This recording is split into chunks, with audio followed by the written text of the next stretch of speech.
Hello ladies and gentlemen, and welcome to a new episode of Eve Echoes.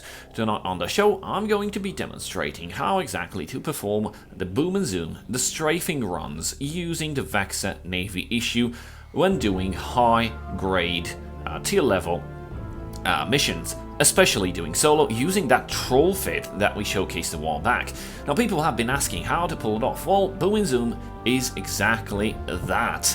You try to approach the enemy while at an angle, trying to maintain a decent distance, and you engage the drones right when you near the drone range limit of your ship. Now, the drone range limit, you have to be wary because it may vary depending on your skills or the ship you're flying, but the Vexor Navy Issue, so far with my skills, I've managed to get it without any rigs at 42 kilometers. So the ideal trajectory is to go at an angle towards the enemy.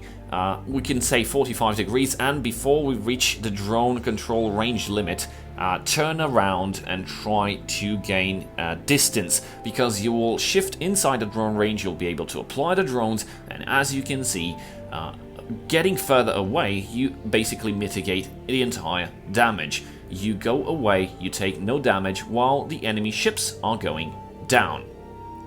It's pretty easy to pull off, and it's pretty easy to avoid taking damage. All you need to have is that micro warp drive, and of course the 3 drone damage amplifiers serve exactly for that purpose in applying maximum damage once you have your drones engaged, because drones will stay on target once you take range.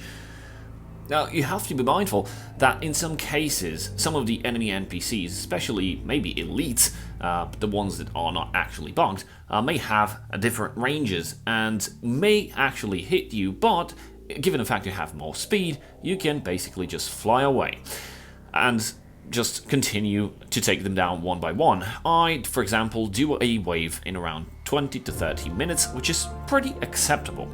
Now let's see what happens if you go inside the enemy gun range.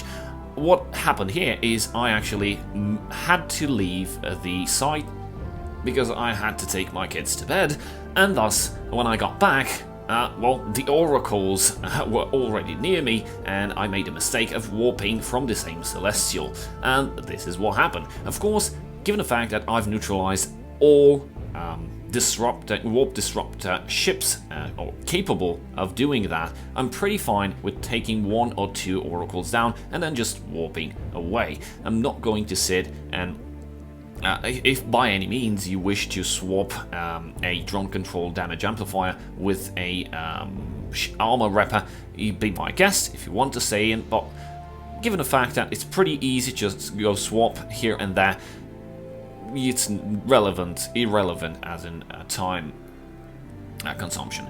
So right now, I'm going to show you guys, it's still pretty important that you actually perform the divide and conquer. Remember the Latin divide et impera.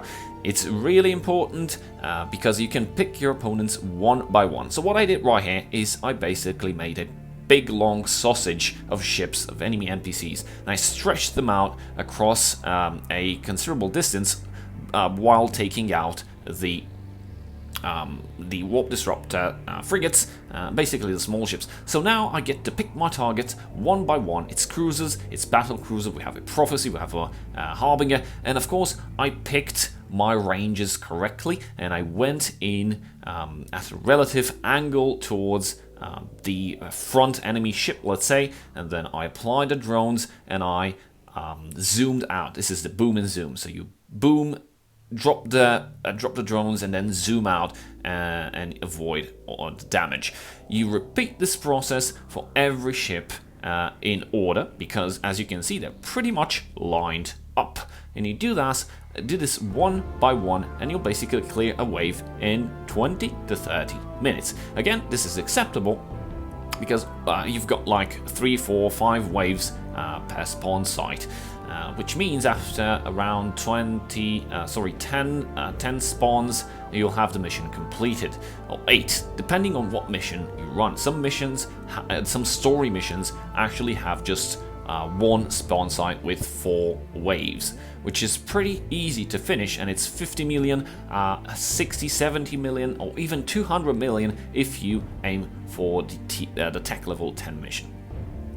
As you can see, I have no problem in taking down Prophecies, Harbinger, and I'm just going to pick them one by one because they have different speeds and they approached me at a different level, so I can just line them up and shoot them up using boom and zoom tactics.